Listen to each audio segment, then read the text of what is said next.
John Jones knew that he was not alone in the hardships he experienced. All he had to do was look around. In the Confederate capital of Richmond, some of the city's residents, he noted, looked like vagabonds and piled with hunger as his own family. The Civil War caused hardships not only for the soldiers, but for the people at home as well. Southern years were especially hard hit because most of the fighting took place in the South. But for both North and South, the war affected every area of life. On both sides, most soldiers were under the age of 21. War, however, quickly turned gentle boys into tough men. Soldiers drilled and marched for long hours. They slept on the ground, even in the rain and on snow. In combat, boys of 18 learned to stand firm as cannon blasts shook the earth and bullets whizzed past their ears. As the death of toll rose, the age restrictions for soldiers were relaxed. The South drafted boys as young as 17 and as men as old as 50. New technology added to the horrors of war. Cone-shaped bullets made from rifles were twice as accurate. Improved cannons hurled exploding shells several miles. The new weapons were deadly, which caused results. In most battles, one-fourth or more of the soldiers were killed or wounded. They also worried that they would have to complete the jobs of free African Americans. The worst riot took place in the city of New York during July 1863. For 4 days, white workers attacked free blacks. Rioters also attacked rich New Yorkers who had paid to avoid serving in the army. At least 74 people were killed among the riot. President Lincoln moved to stop the riot and other disloyal patients. Several times he suspended habeas corpus, the right to be charged or to have a hearing before being jailed. Lincoln argued that the condition allowed him to deny people their rights. When in the case of a rebellion or invasion, the public safety may require it. The president also said that those arrested could be tried under the strict rules of the military court. Eventually, 14,000 people were arrested.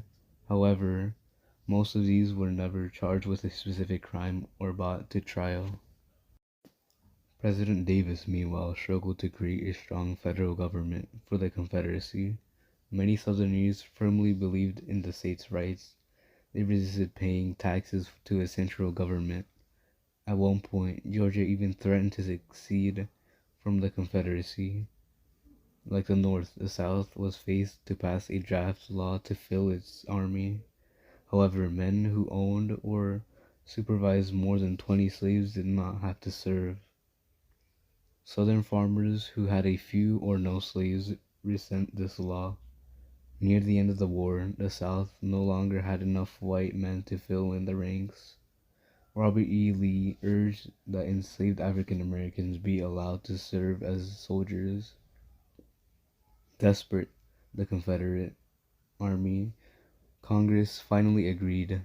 The war ended, however, before any enslaved people put on the Confederate Unions. The Civil War cost far more than any other previous war. The Union had to use several strategies to raise money. In some ways, however, war helped the Union's economic system. To pay for the war, Congress established the nation's first income tax, or tax on people's earnings. In 1861, a new agency called the International Revenue, or the IRS, oversaw the collection process. The Union also issued bonds worth millions of dollars. Still, the taxes and bonds did not raise enough money to get the funds it needed. The North printed more than 400 million in paper money. As the money supply increased, each dollar was worth less. In response, businesses charged more for their goods. The North was experiencing inflation a rise in prices, and a decrease in the value of money. During the war, prices for goods nearly doubled in the North. The war helped the North's economy in several ways. Since many farmers went off to fight, there was a greater need for machines to plant and harvest crops. The purchase of reapers rose to nearly 165,000 during the war. As a result, farm production actually went up during the war. The wartime demand for clothing, shoes, guns, and other goods helped many northern industries. Some manufacturers were made fortunes by profiting. Profiteers charged excessive prices for goods that the government desperately needed for the war. For the South, war brought economic ruins.